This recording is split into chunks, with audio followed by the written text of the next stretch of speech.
Okay, imagine a simple, kind of cute game on your phone where you buy virtual cows and chickens.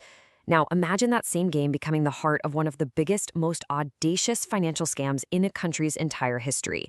Well, that's the story of Çiftlik Bank. So let's just start with the number. The sheer scale of this is mind-boggling. Over 1.14 billion Turkish lira. That's a staggering amount of money, and it all came from the pockets of regular, everyday people. Now, to put that into a global perspective for you, that's about 140 million US dollars. I mean, that's an incredible amount of cash, especially when you consider that the average monthly salary in Turkey at the time was just a little over 400 bucks. And get this, it was swiped from over 132,000 investors. People who thought they were funding this bright new future for agriculture, all through an app on their phones. It's just wild. Which, of course, brings us to the biggest question of all. How in the world did one guy, a high school dropout in his 20s, manage to orchestrate a scam on this massive of a scale? All right, let's dive in. See, to really understand the crime, you first have to understand the dream that was being sold. And let me tell you, it was a beautiful, simple, and incredibly powerful vision. So on one side, you've got the mastermind, Mehmet Aydin, who actually used to be a rapper called Egoman, no joke.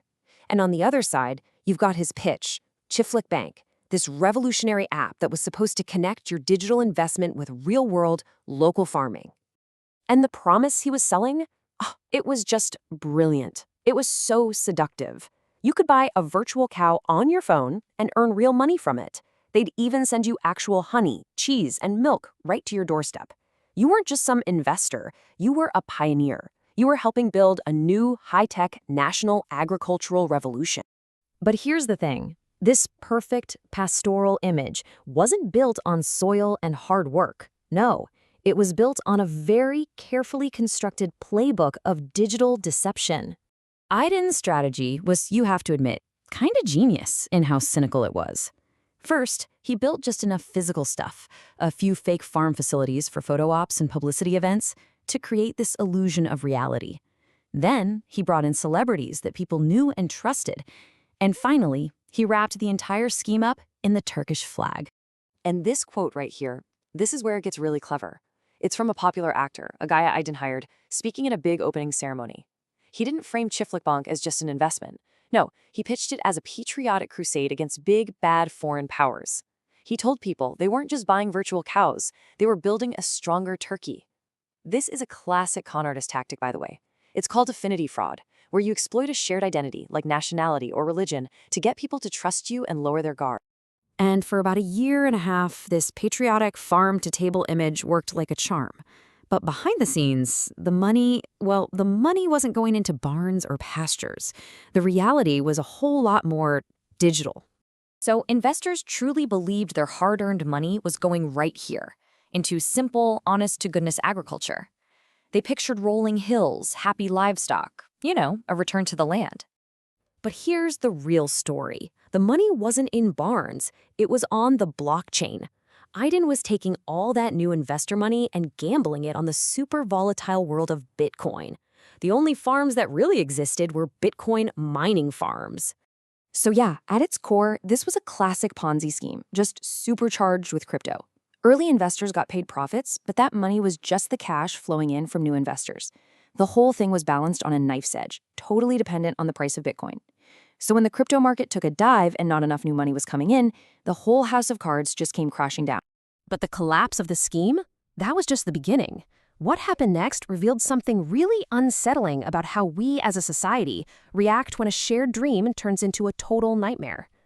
In January 2018, Aydin grabbed the money and fled the country. He was pretty quickly spotted living it up in Uruguay, driving a Ferrari of all things.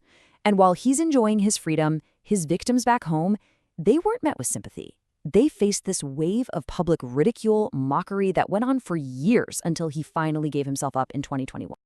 And you don't have to take my word for it. An academic study actually analyzed thousands of online comments about the scandal, and the results are just stunning.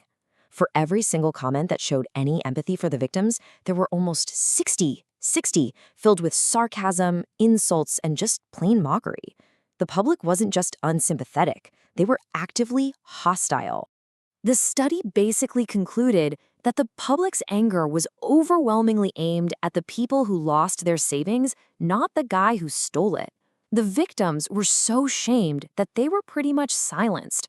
And then, in this final bizarre twist, the very thing that made this scam collapse, Bitcoin, saw a huge surge in popularity in Turkey right after the scandal blew up.